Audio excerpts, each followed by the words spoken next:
The de-radicalization process depends on the individual. There is no one-size-fits-all approach. Different aspects can and will affect different people differently. I can only speak for myself, though I have found my story mirrors others in a variety of ways. To recap, I was involved in the white supremacy movement from 14 years old until I left it behind at 21. It took about a year for me to start to exit the movement. This video will be about what got me out and what happened after I left. I wrote a book called With Lucifer on My Side, where I credit two events that led to my departure. The first, the cross and swastika burning I talked about in part 3. I was 19 at the time and went to a rally in Nashville, Tennessee. The rally happens. This was when Antifa attacked the church I talked about in Brotherhood. After that was the cross and swastika burning ceremony. We got back to the hotel, changed for the after party, and we're at the spot. We get there and it's this massive field surrounded by a high tree line. There's maybe 75 of us, men, women, children. They're set up for the ceremony and a pig roast after. I remember it didn't look particularly weird prior to the ceremony. People in the groups talking, laughing, hanging out. It was incredibly normal in so many ways. The ceremony begins and I'm hyped for it. I thought it would give me this grandiose experience, and instead it gave me the opposite, disgust with myself. As stated in Brotherhood, Grand Wizards lead the ceremony, and if you have never heard one of them talk, they sound just as idiotic as you could imagine. Hearing this moron and those around me,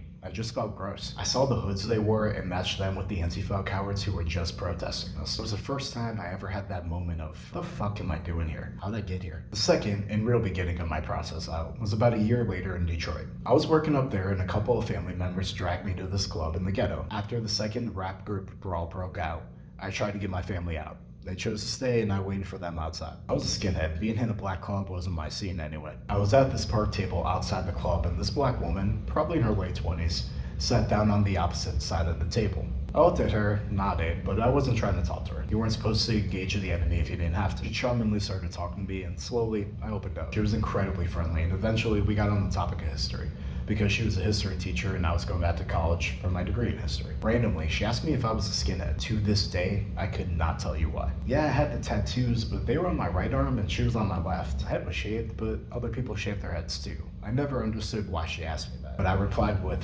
"Fuck no," and started laughing. She left shortly after that. Couldn't get that conversation out of my head. It replayed over and over. I couldn't understand why I would deny my beliefs after being so proud of them for so long. It didn't make sense to me. Knowingly, this was the kickstart to my departure. Over the course of the next year, I saw enough reasons to leave. They had us at rallies talking about illegal immigrants bringing drugs into the country, but we were all using. You had this group fighting with us over something stupid and small, and now we're all race traitors because of it. The pettiness between organizations was incredible. We were supposed to be the highest representation of the white race, but if you saw us, oof, it was rough. I was grossly obese, uncapped, and my aesthetics matched every one of my brothers and sisters. We were one step below LARPing with our talks of a white homeland. I knew long before this point that was never gonna happen in my lifetime, and some spoke about it like it was happening the following day. It became something I was embarrassed of, something that misaligned with the future I was trying to build for myself. I felt detached from it. I look at my fascist eagle tattoo on my arm or my pro-white tattoo and feel shame. I started to wonder what it would be to have it lasered off or covered. How else was this showing up in my life? Was it on my online profile? How public had I actually been? I was done with it. I let it drop by my side and never looked back. Upon leaving, I felt like I was renewed. I felt like a large weight had been lifted off my shoulders. Because this happened over the course of a year, there was already some level of attitude adjustment. I wasn't holding anything against my previously perceived enemies. I remember getting my first real black friend. I met him in college. I was like, fuck yeah. Officially multicultural, got a token black eye now, so I can officially say I'm no longer racist. But let's be real, I didn't get along with this guy because he was black and I needed someone of a skin tone to make me feel better about myself. Truth is, we were both nerds who loved video games and comics. It was that simple. I grew close to a man of Judaic faith in a similar fashion. Appreciation of similar hobbies brought us together and we maintain our friendship to this day. He calls me the real life Cartman. I remind him his people killed Christ. Our friendship is truly balanced. I wish there was more I could say in my process out, but when I was done with it, I was done. Certain things like re-educating myself took time, but it was because I didn't force it. I let my own curiosity in life guide me without the shackles my skinhead days held me to. It allowed me to be more open with the world and everything I encountered in it. It allowed me to slowly drop my own ego. One of the best effects of leaving that world was seeing the benefits of taking personal accountability. Truly putting yourself in the driver's seat of your life. Not blaming every person beside you, but understanding that your own hatred, your own judgment, it comes from you. It's not about them. You cannot control them. You can only control yourself.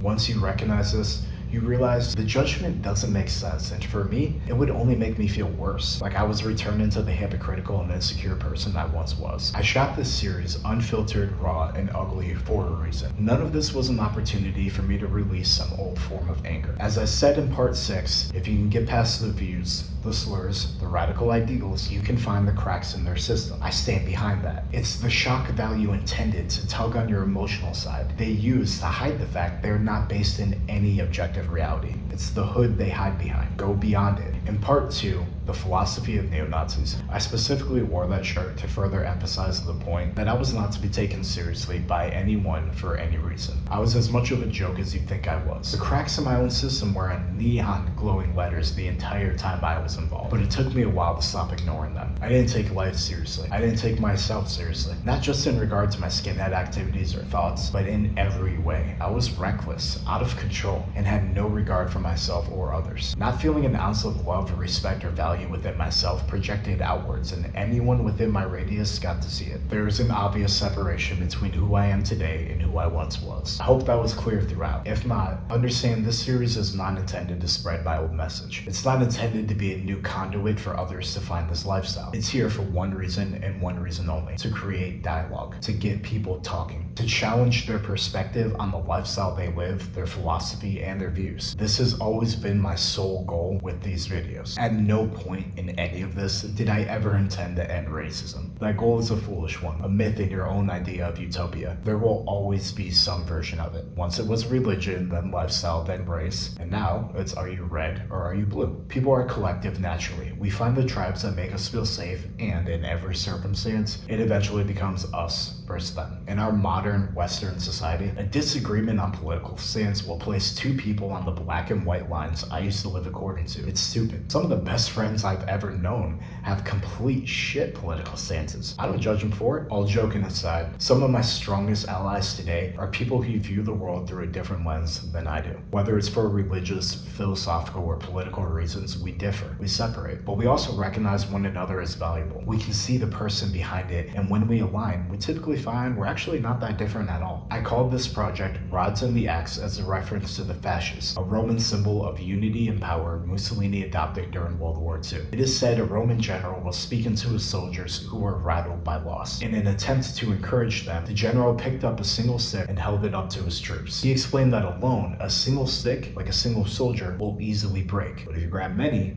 it won't. The fascist symbol represents that. A bundle of rods wrapped and bound around an axe. As a neo-Nazi, I love this symbol and what it represented. As a former, I see it different. Rods and the axe is a reference to all of us no longer having that unifying goal. The axe and rods have separated, but all hope is not lost. There's still an opportunity in front of all of us, it's just a matter of seeing it. There is another warning attached to these videos. Not everything directly followed the script. Some of it was improvised. This would happen often with the rants I gave, whether it was 2023 or 2010. We shot the first 5 videos between 2 shoots. I remember after the first how easy it was for me to fall back into that place. How simple the old arguments flowed out of me, and how uncomfortable that made me feel in the aftermath. Simply tells me one thing: it's easy to fall back in the mud when you dance around the pit, regardless of what mud and which pit. So tread carefully. I do not claim to be free of responsibility for my past. However, I hope this work can effectively help others see things from a new perspective. This isn't anyone's ideal, and I want you to remember that moving forward.